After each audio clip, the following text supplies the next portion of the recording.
Hey friends, my name is Amber. I run Strong Ever After, fitness and travel, and I am taking my love of fitness and my love of travel and I'm gonna bundle it together and talk Disney with you. If you have seen my page, you know I love taking my walking pad and pretending that I'm walking around Epcot and Magic Kingdom, and I love getting my miles in while pretending that I'm at the parks. And so I'm gonna be doing some Disney walk and talks where I'm gonna walk on my walking pad and I'm gonna talk Disney to you. Today's topic, Disney planning checklist for beginners. Disney doesn't and shouldn't be overwhelming, but there are a plethora of opinions on the internet, and I'm one of them. I'm literally making a video telling you about my opinion right now. I am the mom who makes content for people who are like in the middle, meaning they want to plan a really cool trip, but they don't have all the time to like get into all the nitty gritty. And Disney especially is one of those vacations where you can easily get sucked down that rabbit hole. And I am, as a mom of 4, I get it. You want to make this trip or any trip incredibly special, and you should. But Disney trips are exactly what you make the trip to be.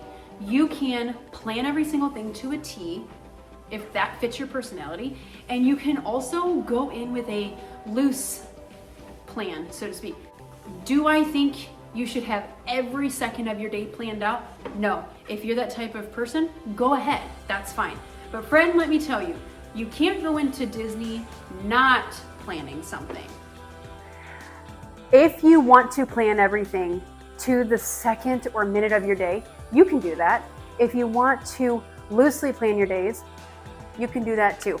I can tell you for certain though, you cannot go into your Disney trip not planning anything though. Disney's a super fun vacation. It is magical, you're gonna make great memories. But if you're not prepared, even just slightly, you can see why this vacation could go off the rails really quick, and then everybody's hot, they're cranky, you're yelling at each other, and we don't want any of that. We want it to be a good vacation. We're gonna talk through some key beginner points to help you start planning this Disney vacation. Let's keep walking and let's get into it. Topic number 1, when are you gonna go? You need to pick the dates as to when you're going to go, or at least start thinking about the dates when you're gonna go. If you can be flexible with your Disney vacation, you are going to be able to find the most affordable, most budget-friendly time for you to go. If you have kids and they're in school, you may not be able to be as flexible with your times. You can still find affordable times to go, but you need to just know that going into it. You can Google a little bit and start looking at crowd calendars or crowd projections. Well, I don't really think there's any slow time at Disney. There are some times that are just not as busy. For example, during spring break time, around that Easter time, you're right, Disney's gonna be busy. But you get into the May season, it's not as busy. There's some cheer competitions and dance competitions, but it's not as busy as spring break. So if you can take your trip and move it from spring break and maybe push it back a couple weeks, you're gonna find lower crowds at the parks. And if that is what you need for your family, that's how you wanna go. Now, on the flip side, if you don't have flexibility and the only time you can go is during spring break, is during winter break, you're just gonna have to go during that time, and you're going to still have an awesome vacation, but you need to go in with the expectation, knowing that it's going to be busier. So picking your dates and when you can go and shaping it to the experience that you would like to have and having the expectations set prior to going is gonna be insanely helpful to you. The second one is gonna be your budget. You want to have a somewhat of an idea of what your budget is gonna look like for Disney, because you could come to me and ask me to plan you a trip and you can tell me all the things that you want. And if I send a quote over to you, or another travel agent does, or you're on their website, you may be in sticker shock. Disney, although fun, is and can be quite expensive. You can do it on a budget. I will tell you, my family, I am always looking for the best deals, okay? I will splurge in certain areas, but for the most part, I want to keep my budget as low as possible when it comes to tickets and hotels and transportation, things like that, so I can have more fun in the parks and splurge on other things like park hoppers and lightning lanes. But along with your budget, you need to think of things like your room, your transportation, how are you getting to Disney, whether it's you're driving, airplane, things like that. If you have pets at home, do you need to get a dog sitter? That's going to be an expense to add to your vacation that you may not have thought about. Does somebody need to come get your mail? Does somebody need to come water your plants? Things like that. Parking at the airport. Are you going to park your car there? I know for us and our family, we have a parking lot right outside of the Detroit airport. We love it. That's where we park our car every single time. So we know we have to budget for that. Once you get to your destination, Mears Connect, Ubers, Lyfts, private drivers, how are you actually getting to your hotel? These are all things that you need to make sure you're budgeting for. That's not just Disney. Food at the airport, food at the amusement parks. Are you gonna pay for the dining plan up front, or are you gonna pay for your food as you go? Just start thinking about those things and start thinking about what's gonna fit in your budget, what works best for you and your family, and then you go from there. 3, before you start planning and booking anything, you wanna look into hotels.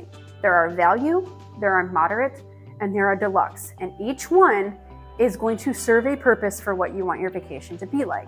Each one has different amenities, each one offers different things, and you need to know for your family, what do you and your family like? What would you like to experience? And is it gonna fit within your budget?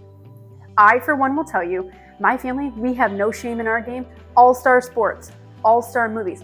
We love them because when we go to Disney World, we wanna be in the parks. We wanna be enjoying the parks, right? So as much as the deluxe are really cool, and one day I hope to experience a deluxe resort, because who wouldn't? We're also not embarrassed to say, we love a good value resort too. It serves its purpose for what we need. So you need to look into the resorts and you need to look in the different categories. And again, it goes back to, how do you want your experience to be? And can it fit into your budget? And can you book that within your budget on the dates and times that you're looking to go take this trip and experience all of this? Point number 4, once you have the first 3 kind of ironed out a little bit, now you want to start thinking about your park days. Are you going to stick with 1 park per day? Are you going to park hop? Are you going to buy lightning lanes? Are you going to buy the Premier Pass? Are you going to do a VIP tour? What does your park day look like? If you've never planned a Disney vacation before, I need you to understand Disney World has 4 amusement parks and 2 water parks. You're not going to be able to experience all of it on your very first trip. Heck, you're not going to be able to experience it on your 2nd or 3rd or even 4th trip. There is so much to do at Disney, even outside of the amusement parks. There's the boardwalk, there's downtown Disney, Disney Springs area. There is a ton to do. So you need to understand and start getting a grasp on, what are the parks, what's the situation, what's the setup. I will tell you, Animal Kingdom, awesome park. My family personally, it's like not the top one they want to do. It's just not the top of the barrel. So when we plan our park days, we know that Magic Kingdom, Epcot, and Hollywood Studios are always going to be our top 3. And we want to do the rides and the experiences in those parks first. And then we'll go to Animal Kingdom. I know people are going to think I'm crazy, but that's just how it is for my family. And that's okay, because that's my family. And that's what my family wants to experience. I, for one, can tell you, anytime we go to Disney, my family will be getting park hoppers, because as a mom of 4, ages 7 to 17, not that my kids ever get bored, I don't want to say that, but if my kids start maybe losing interest in, say, Epcot, right? Because it's a big park, it's a lot of walking. It is beneficial for us, instead of making them tough out Epcot, we're going to park hop and we're going to go over to Magic Kingdom, where rides are a little bit closer together. There's a little bit more for them to do ride-wise there, maybe some more entertainment there. Park hopping for us Non-negotiable. We're always going to have park hours. Bring it back to, what does your family want to do? What does your family want to experience? When you come home from your trip, how do you want those memories to look and feel? Number 5, you need to start thinking about packing. 1, how are you going to get there? If you're going to take an airplane, that's going to not constrict you in packing, but if you don't want to have to pay to check a bag, you're going to have to get really smart on how you pack to get it all into a carry-on and all into a personal bag. Can it be done? Absolutely. I did a 5-day Disney trips in personal bags only. It can be done if you do it the right way. But start thinking about packing. You want to make sure everybody has tons of socks. Moisture wicking socks are great. You're going to want to change them halfway through your day. You want to make sure that people have a pair of tennis shoes that they can use for the park that are not new, they're broken in. If you can pack a second pair of tennis shoes for everyone, you definitely want to do that. So halfway through your park day, you can either go back to the resort, switch out your shoes. The next day, wear a different pair if your packing allows for that. If you're driving, you're going to have freedom to pack a ton of things. If you're flying, you have to just be mindful of how you're going to pack. And I'm going to do a whole video on how I would pack my family of 6 for Disney. Chargers. Your phone battery is going to drain in that park real quick. You want to have portable chargers or fuel rods that you can buy on Amazon before, and you can swap them out for free in the parks. So keep that in mind, but also charging cords for your hotel room. A poncho. This is a must for Disney. One thing I can guarantee you, it's going to rain when you're at Disney. I don't care when you go, it's going to rain. Have your poncho that you bought from the Dollar Tree or a pack off of Amazon, because when you're in the parks, those ponchos are very expensive. You just need a cheap poncho that you can throw on really quick, toss it in the trash when you're done, but you want to make sure you have a poncho. Backpack.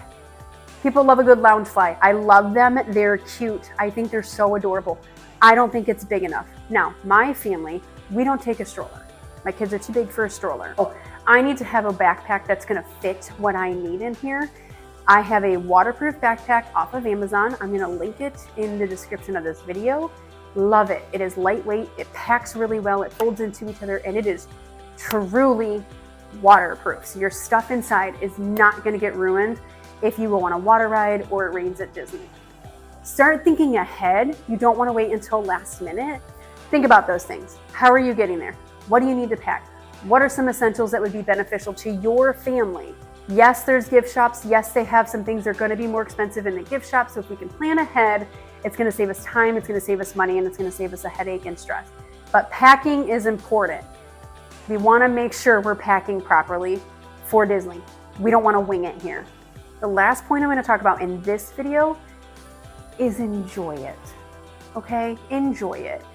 I could go on and on and on and on and on and on and on about all these things Disney because I love this. Hence why I am making this video and doing what I'm doing on YouTube and putting this out on the internet.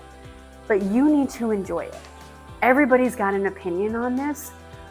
There's no right way or wrong way to do it. You have to do it your way and what works for your family and your time and your budget. But here's what I will say. You have to go into this with what memories do you want to make? Because when this is all said and done, that's what you're coming home with. You're coming home with memories. Maybe some sore feet, but memories. So when you are planning your vacation, how do you want this trip to feel? What do you want your kids to remember? What are some things that you want to do? And you need to take all the points that I talked about before and keep that in the forefront. You need to enjoy it. We want memories over perfection every single time we go. If you like the way that I present this information, please do not forget to subscribe, click like, and follow along because I'm going to be taking each one of these bullet points that I talked about today in this video and breaking it down into other smaller videos for you where I can expand on the topics and have some free resources for you to use for your upcoming trip. Thank you so much for walking and talking Disney with me, and I hope you have a magical day, and I'll see you real soon.